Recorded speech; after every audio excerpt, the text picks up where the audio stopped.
ফেনী সদর উপজেলার ফাজিলপুর ওয়ালিয়া ফাজিল মাদ্রাসা প্রিন্সিপাল মোহাম্মদ মাইনুদ্দিন খন্দকার ও শিক্ষক আহমদ উল্লাহ সহ একটি চক্রের বিরুদ্ধে বিভিন্ন অনিয়ম, দুর্নীতি, অর্থ লুটপাট ও প্রশাসনিক স্বেচ্ছাচারিতার অভিযোগ করেছেন সাবেক সহ-সভাপতি ডক্টর বেল্লাল উদ্দিন আহমেদ। বুধবার বিকেলে ফেনী শহরের একটি রেস্তোরাঁয় এক সংবাদ সম্মেলনের মাধ্যমে তিনি এ অভিযোগ করেন।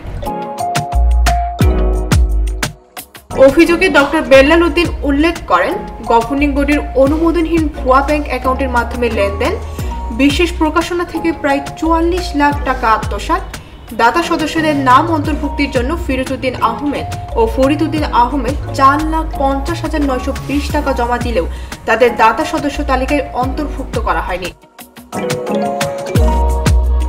তিনি জানান, গভর্নিং কমিটির সাবেক সদস্যরা এই সকল অন্যায় অনিয়মের প্রতিবাদ করায় এবং গভর্নিং কমিটির মিটিংয়ে কমিটির সভাপতি জেলা প্রশাসকের নজরে বিষয়গুলো উপস্থাপন করার কারণে সাবেক কমিটির উপর সিন্ডিকেটের সদস্যরা ক্ষিপ্ত হয়। উক্ত সংবাদ সম্মেলনে মাদ্রাসার সাবেক কমিটির আরো ৫ জন সদস্য উপস্থিত ছিলেন।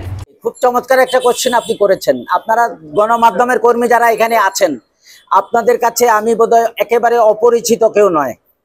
সেই দিক থেকে বলবো যে আমার সম্পর্কে আপনারা জানেন আমার কোনো রাজনৈতিক পরিচয় আছে কিনা।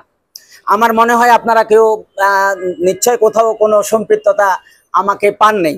২ নম্বর হলো দোসর বলতে, যে পেসিস্টের দোসর বলতে যে কথাটা বলা হচ্ছে, সেটাও বোধহয় আমার মনে হয় আপনি নিজেই বোধহয় সাক্ষী দিবেন আমাকে যে কোনো দোসরের সম্পৃক্ততায় বোধহয় ডক্টর বেলাল কখনো ছিল না এবং পাওয়াও যাবে না। আর দ্বিতীয় যেই প্রশ্নটা আপনি করেছেন, এটা অত্যন্ত ভাইটাল কোশ্চেন, যে আমার সময়কালের মধ্যে অনেক অনিয়ম হয়েছে। এই অনিয়মগুলো 2017 সালে পরে আমাদের আগের প্রিন্সিপাল মাওলানা আব্দুল লতিফ সাহেব ৪৬ বছর প্রিন্সিপাল হিসাবে ছিল, ওনার সাথে আমরা কাজ করার সৌভাগ্য হয়েছে। উনি থাকাকালে কোনো অনিয়ম ছিল না।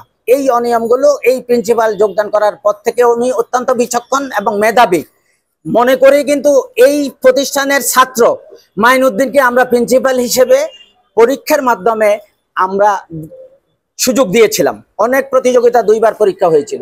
তো উনি যে ট্যালেন্ট, নিঃসন্দেহে অনেক ট্যালেন্ট, যার জন্য এই 2017 সাল থেকে আজকে পর্যন্ত আমাদের দীর্ঘদিনের এই ফোরামকে, যারা আমাদের প্রতিষ্ঠানকে আজকের জায়গায় এনেছি, তাদের চোখে ধুলা দিয়ে এইসব করতে শুরু করেছে।